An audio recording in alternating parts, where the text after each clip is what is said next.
안녕하세요. 암흑복 이야기 건강전도사 박점수입니다. 요즘 코로나로 인해서 너무나 불편한 생활이 계속되고 있고, 또다시 변이 바이러스가 생겨나면서 언제 이런 상황이 언제 끝이 날지 알 수가 없습니다. 변이 바이러스가 생겨나면서 언제까지 이런 상황이 계속될지, 또다시 또 다른 변이 바이러스가 생길지 그것을 예측할 수가 없습니다. 우리가 백신을 너무 맹신한 탓에, 유럽의 각국이 너무 성급하게 상황을 종료한 탓에 코로나 델타 변이 바이러스가 출현을 했죠. 또다시 세계를 긴장 속으로 몰고 가고 있습니다. 델타 바이러스보다도 더 강력한 델타 플러스 바이러스도 이미 나타났습니다. 마스크를 쓰지 않으면 스쳐 지나기만 해도 감염이 된다고 합니다. 코로나 바이러스는 지속적으로 변신을 하기 때문에 앞으로 어떤 형태의 변이 바이러스가 출몰할지는 예측할 수 없는 것입니다.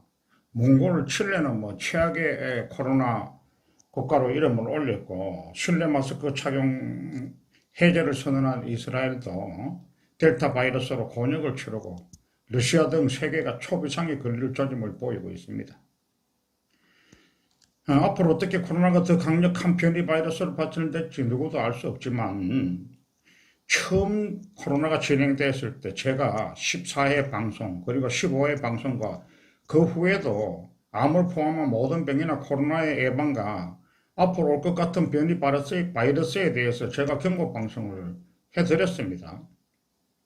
제 유튜브를 통해서 방송을 해드리면서 앞으로 코로나보다도 훨씬 더 다양한 변종 바이러스가 출몰할 것이라고 수차례 경고를 해드렸고, 사스나 메리스, 조류닷컴의 특이점도 다 제가 설명을 해드렸습니다. 그리고 약 2,500만 명에서 5천만 명의 사망자를 낸 스페인 독감에 대해서도 제가 강의를 해드렸고, 그리고 약 7,500만 명에서 2억 명 정도의 사상 최고의 사상자를 냈을 것으로 추정되는 흑사병이라고 불리는 유럽의 패스트병에 대해서도 제가 충분히 설명을 해드렸습니다.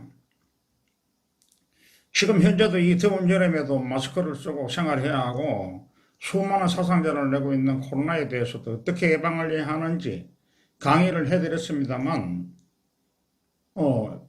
시청자가 별로 많지 않아요, 이상하게. 저는 이유를 모르겠습니다. 아직도 시청자가 너무 저조하기 때문에 보시는 분들이 많지 않은 것 같아요. 그 이유는 저도 잘 모르겠습니다. 제 강의가 서툴러서 그런지 아니면 내용이 없어서 그런지 모르겠지만은 그렇지는 않다고 보는데, 하여튼간에 시청률이 너무나 저조합니다. 그래서 제가 참 답답했어요. 이 코로나 사태로 전 세계가 이래 들끓는데, 이거 제가 보기에는 그렇게 어려운 것이 아닌데, 제 이야기를 어떻게 어디에서 매스컴에서 다뤄주지도 않고 이렇게 되다 보니까 또 여러분들도 별로 관심을 안 가지는 것 같아서 참 답답했습니다. 인간은 태어나면서부터 치명적인 약점을 가지고 있다고 내가 수차례 말씀을 드렸습니다. 그 약점이라는 것은 바로 비타민 C를 자체적으로 생산하지 못한다는 겁니다. 그러다 보니까 지금 이런 코로나 바이러스 같은 것이 들어와도 동물들은 자기 자체에서 비타민 C를 만들어내기 때문에 걸리지 않습니다, 코로나에. 근데 인간은 그 비타민 C가 없기 때문에 걸리는 거예요. 다 각기 자기의 그 약점이 있고, 그런 게 있죠. 조류들은 보면 조류닷감에 약하고, 이런 것들이 다 있습니다. 그런데 인간은 이제 그 바이러스에 굉장히 약하죠. 그래서, 비타민 C를 못 만들어내는 그 자체가 치명적인 약점인데, 그것을 사람들이 잘 모르고 있다는 것이 참 안타깝습니다. 그래서 인간은 항상 그 비타민 C를 만들어내지 못하기 때문에 평생 감기에 노출되어 있습니다. 물론 암보다도 훨씬 무서운 괴혈병에 의해서 수많은 사람들이 생명을 잃었고, 여러분들도 잘 아시는 이야기지만은 유럽의 젊은이들이 다 괴혈병으로 다 사망했습니다. 다 비타민 C 결핍이죠, 결핍. 약해진免疫力으로 해서 조기에 사망을 하고 각종 수많은 병의 고통을 받는 것은 물론 인간의 평균 수명이 현저히 줄어들었습니다. 포유류에 해당하는 거의 모든 동물은 간에서 비타민C를 만들어냅니다.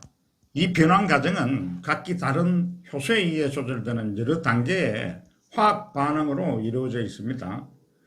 원시 연장류에게 일어났던 유전자 변이 때문에 이 변환 과정의 마지막 단계를 조절하는 효소인 L글루노락톤 산화효소의 생산 능력이 인간에게서 상실됩니다. 언젠가는 저도 알 수가 없지만 자주가 인간의 조상에서 그것이 상실됩니다. 간에서 만들어내던 비타민C의 생성 능력을 잃게 된 것이죠. 또한 생명체의 여러 생화학 작용을 위해 필요한 비타민C가 결핍되자 원시 영장류는 괴혈병이라는 치명적인 병을 앓게 됩니다. 암보다도 훨씬 무서운 병이죠.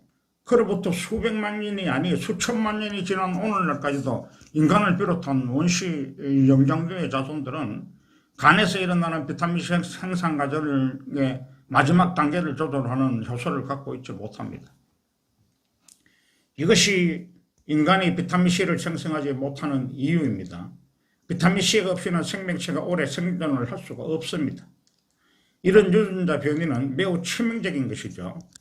그러나 이외의 상황 덕분에 인간의 조상들은 살아남았지만 인간의 수명은 현저하게 줄어들 것으로 예상이 됩니다. 그들은 비타민C가 풍부한 식물과 곤충 그리고 작은 동물을 1년 내내 섭취할 수 있는 열대 또는 아열대 환경에서 살았다는 것입니다. 생존 자체만을 위해 필요한 비타민C의 양은 그리 많지 않았기 때문에 먹이를 섭취하는 것으로 일정 부분 충족할 수가 있었던 것입니다. 먹이로부터 얻을 수 있었던 비타민C는 유전자 변이가 있기 전에 자체 생산했던 양에는 현저하게 미치지 못하겠지만 그래도 임상계열병으로 죽는 것은 피할 수 있었습니다. 하지만 인간의 수명이 현저하게 줄어들었을 것은 막지 못한 것으로 보여집니다. 인간이 자체적으로 간에서 만들어냈던 비타민C를 만들어내지 못하는 상황이 발생되면서 인간은 수많은 질병에 시달려 왔고 수명 역시 현저하게 줄어들어 지금의 수명인 약 80년 정도로 정착이 되었죠. 수천만 년의 세월이 흐르면서 인간은 우리는 한 80년 정도 수명이 정상이구나 라고 인식을 하게 된 것입니다. 그렇지 않습니다. 인간이 비타민C를 자체적으로 생산했을 때의 인간 수명은 몇백 년에서 900년까지 살았을 것으로 추정이 되고 저는 지금도 이 이론을 믿고 있습니다. 인간이 생산하지 못하는 비타민C를 지금까지는 과일이나 채소 등에서 풍족하지는 않지만 괴혈병 정도는 막을 수 있는 극소수의 비타민C는 보충을 할 수가 있었습니다. 그런데 이제 괴혈병을 비타민C로 극복을 했다고 해서 유럽의 의사들이나 지금 모든 의학계에서는 괴혈병은 임상괴혈병이죠. 임상괴혈병. 극복했다고들 이야기들 하십니다, 지금. 근데 저는 전혀 그렇지 않습니다. 임상괴혈병은 극복하지 못했습니다. 왜 극복하지 못한 것으로 저는 생각을 하는가 하면은 얘들은 수용성이에요, 수용성. 비타민C를 아무리 많이 복용을 해도 다 배출이 됩니다, 소변으로. 6시간, 7시간 지나면 다 배출이 되기 때문에 지속적으로 보충을 시켜주지 않을 때 또다시 괴혈병에 걸리는 겁니다. 괴혈병이 고쳤다고 해서 다시 안 오는 것이 아니죠.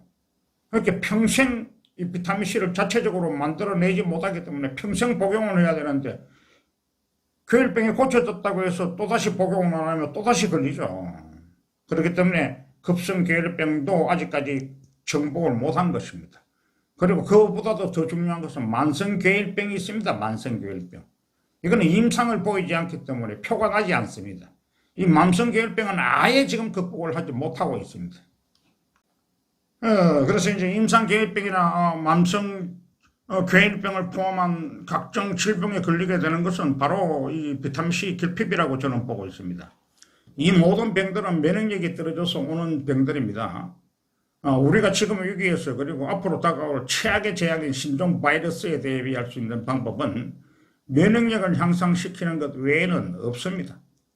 세계 2차 대전 후 엄청나게 많은 화학물질로 만들어진 NPK 비료가 만들어졌죠. 이 NPK 비료로 지어진 현대사회의 농법으로 농산물에는 비타민C나 각종 미네랄이 현저하게 줄어든 것은 물론이고 그 NPK 농산물로 키워진 가축, 그 농산물로 또 키워진 가축들이 우리 지금 식탁에 올라오게 되면서 우리 식탁에는 비타민C나 각종 미네랄이 현저하게 부족해서 각종 질병에 걸리게 되는 거죠. 과일이나 채소는 질소, 인, 칼륨 이 세 가지 물질만 있으면 과일이, 채소가 아주 보기 좋고 먹음직스럽게 열립니다. 그렇지만은 인간에게 필요한 각종 미네랄이나 비타민C나 이런 것들은 거의 없습니다. 그래서 인간은 점점 더 각종 성인병에 노출이 된 것이고 지금과 같은 코로나 사태에서 변종으로 인한 바이러스 속수무책으로 당하고 있는 것입니다. 의사가 아닌 말기암 환자인 제가 아무리 떠들어봐야 언론에서는 제 이론을 달아주지도 않고 물론 저보고 출연이야 해달라 그러죠. 그렇지만은 알맹이가 없는 출연을 할 수 없지 않습니까? 해서 코로나에 대응해서 백신을 맞아서 해결이 되면 더 이상 좋은 일이 없죠. 그렇지만 병은 코로나뿐이 아닙니다. 지금은 벌써 코로나 델타 플러스 앞으로 올 수 있는 변종 바이러스의 예방과 각종 병을 포함한 예방과 장수의 방법은 면역력을 키우는 방법뿐이라는 것을 저는 여러 번 말씀을 드렸습니다. 면역력을 키우는 데는 여러 가지 자연요법이 있습니다만 그 주체는 비타민C와 글루타치온이 되어야 합니다. 비타민C는 인간이 만들어내지 못하고 글루타치온은 인간이 자체적으로 만들어내지만 나이가 들면서 그 양이 현저하게 줄어듭니다. 스트레스나 추위, 더위, 그리고 환경오염 등의 영향으로 그 양이 손실되는데 그에 비해서 보충할 방법이 거의 없습니다. 또 이들은 수용성이기 때문에 몸에 저장을 할 수가 없고 소변으로 다 배출되기 때문에 지속적인 보충을 해주지 않으면 면역력을 키울 수가 없습니다. 해서 어린이에서부터 노인에 이르기까지 인간은 모두 비타민C와 MSM을 복용하셔서 코로나는 물론이고 앞으로 올 각종 신종 바이러스나 전염병에 대비하시길 바랍니다. 다행히도 가격이 저렴해서 금전적인 부담은 크게 없을 것입니다. 하지만 제품 선정에도 신중을 가해야 될 것으로 보입니다. 미국에서 판매되는 비타민C의 99%가 중국산이라고 하니 참으로 참 안타깝고 MSM 역시 마찬가지입니다. 미국 버거스트롬사의 MSM이라고 다 같은 제품은 아닙니다. 독소 제거가 덜 된 99% 독소 제거가 완전히 99.9% 된 인체용이 있고 독소 제거가 될 동물용이나 식물용도 있다는 사실을 여러분들은 잘 아셔야 됩니다. 암 환자들도 마찬가지입니다. 저의 5대 예법으로 암을 고치고 면역력을 올려주는 비타민C와 MSM의 복용을 중지해서 사망에 이런 분들을 제가 몇 번 언급을 했습니다. 이분들 몸이 건강해지니까 중지해버린 거예요. 그렇게 또다시 면역력이 떨어져서 결국 불과 3, 4개월 만에 다 사망이 이렇습니다. 이 면역력이라는 것이 그만큼 중요하고 비타민C, 글루타치온이라는 것이 우리 몸에는 필수 물질입니다. 비타민C가 없으면 생명 자체가 탄생이 되지를 않습니다. 유지도 안 됩니다. 면역력을 키우는 물질들이 많지만 여러 가지 많이 나와 있지 않습니까? 좋은 물질들이, 자연 물질들이, 코코자임 Q10이나 오메가3와 6, 알파리포산, 락토키나제 등 수많은 항산화제들이 있고 면역력을 키워주지만 이들은 다 조연입니다. 조연이고 비타민C와 MSM이 주인공이니까 비타민C를 자체 생산을 하지 못하는 인간은 어린이를 포함한 남녀노소 모든 분들이 하루 3회 식후나 식사 도중에 복용하는 것을 생활화해야 됩니다. 그래서 코로나를 인한 변종 바이러스나 각종 질병은 물론이고 암에서도 해방되시길 바랍니다. 그럼 여러분들의 건강한 생활을 기원하면서 오늘 방송을 마칩니다. 나가시기 전에 구독 버튼 눌러주시길 바랍니다. 감사합니다.